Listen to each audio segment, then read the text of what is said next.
how do we talk about managing late side effects, long-term side effects?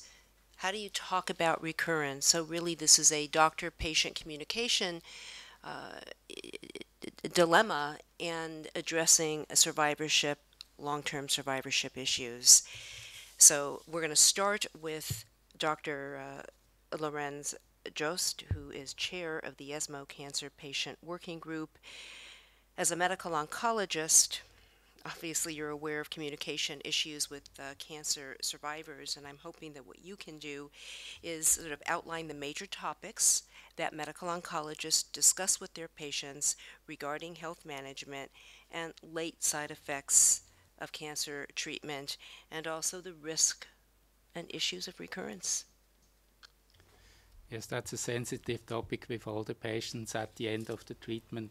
When you start to talk about recurrence, you shatter the hopes, and it's a delicate matter, and you have to find a balance between getting the patient aware that he has to follow his symptoms and to report the symptoms to his physicians, and not to destroy all the hope they have gotten at the end of the treatment.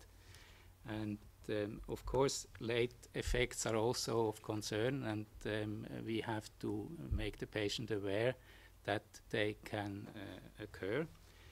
Fortunately, most of the side effects the patients have accrued during the treatment will subside slowly, but they will subside in most instances. And it's not the time here to go into what all can happen. Regarding late side effects that surface after end of treatment, I would restrict myself to a very few topics. For instance, the cardiac toxicity after anthracyclines, and you have to make the patient aware what the symptoms are of beginning heart failure, like fatigue, shortness of breath, constant coughing like that, and make sure that they report to their physician, the family doctor or the oncologist if they develop such symptoms. Another topic you need to discuss after a radiation, especially is the pneumonitis after radiation, with similar symptoms of shortness of breath and coughing, which can happen a couple months to maybe 6-9 months after the radiation. They also have to report these symptoms, and they can be treated with steroids, and therefore it's important that they come to the doctor and get the treatment before they have a chronic fibrosing condition of their lungs. And another late side effect, for instance, could be the premature cataract, opacification of the lens, where the vision becomes blurred, which can happen just because of the steroids we use during antiemetic treatment, and of course also is induced by radiation to the eyes. These are symptoms that the patients must be aware of and that they must report. And another thing, of course, regarding recurrence is that they should live healthier life that they probably have lived before. They should stop smoking. They should avoid overweight. They should do light exercise, which also helps against fatigue. They should eat healthy food. That are the things, the topics we have to discuss with the patients. And last but not least, they should follow the appointments regarding follow-up and screening for their relapses. And I'd like to throw out, either as a question or as a statement, 2 other areas. One, especially with our breast cancer survivors, the importance of following our health care with our internal medicine doctors, our general doctors. Is not, we tend to focus, I'm a multiple time cancer survivor, we tend to focus on our oncology risk, and then we have a whole spectrum of other issues that we have to stay on top of, but also the special consideration of pediatrics, adolescents, and young adult survivors, because these are patient populations that have other long-term risk factors and long-term post-treatment effects that are rather unique. That's indeed the case, especially significant, for instance, in Hodgkin's patients that had a combination of chemotherapy and radiotherapy to the mediastinum, to the thoracic.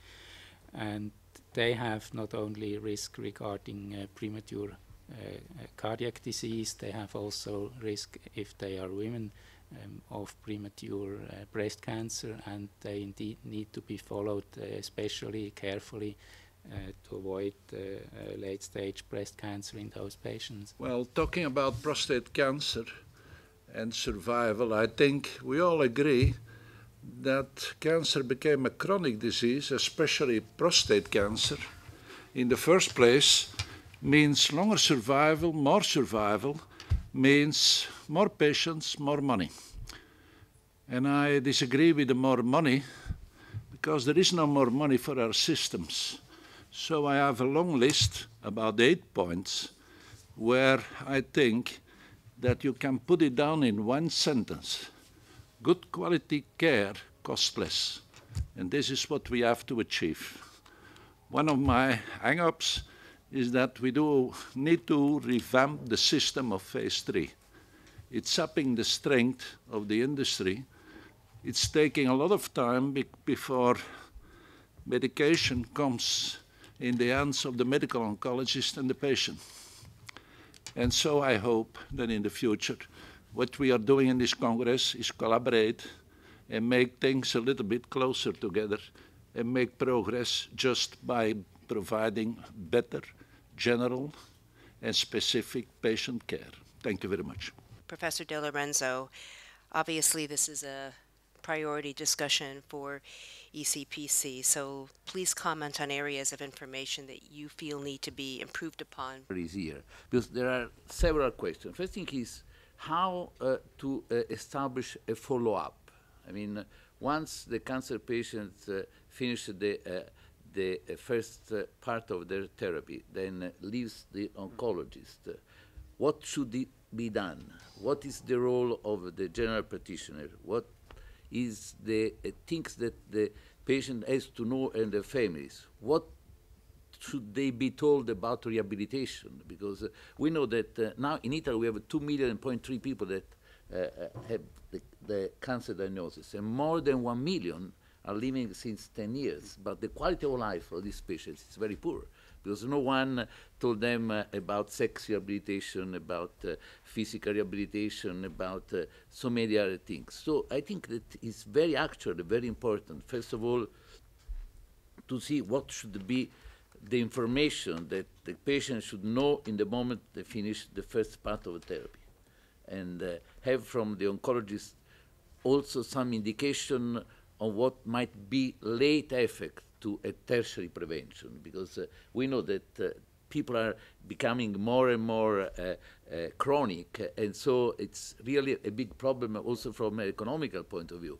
So it's important to distinguish, because I think it's also a problem to avoid that people go always to the hospital of oncologists once they are out of the illness. Yeah. This is a main question, and I won't go into details. In addition to the late effect, we know that there are several, and patients don't know everything, and so there is no primary, tertiary prevention. So I would really appreciate if the ESMO could put their attention on this and try to do some work with cancer patients, because this is a major problem for the future. I wanted to pick up something on what Professor Jost said at the beginning. And I'm sorry if I appear controversial here, and I don't mean any disrespect. I'm just working on facts. One of the problems that I have seen is the delivery of the information. It varies so dramatically. And I feel so strongly that one of the things that needs to be done is some education and communications amongst clinicians. Because I've sat in on clinics where information has been delivered in such a bad way that I'm surprised that the patient hasn't gone up and thumped the doctor with the greatest respect. And yet I've seen information delivered with such incredible sensitivity and caring. And I think our young doctors have got to be trained how to deliver the information. And I think there isn't enough money out there to fund these communication courses. And they don't have to be as complicated as some of them are. And I know Leslie Fallowfield does them. I know Glyn Jones does them. And I really, really think it's the most important part of how a patient then copes with their disease. I've been working in the area of patient information for a long, long time. And some of the items raised here have a long history as well. But perhaps there we could focus on new developments, especially when financial restrictions are coming up and economics are very tight. We are talking about the information need of the patient, and on the other hand, the obligation to deliver information. Perhaps we have been talking about a screening tool during the conference in Brussels. There is a screening tool that could help patients to formulate what questions they have, how they feel on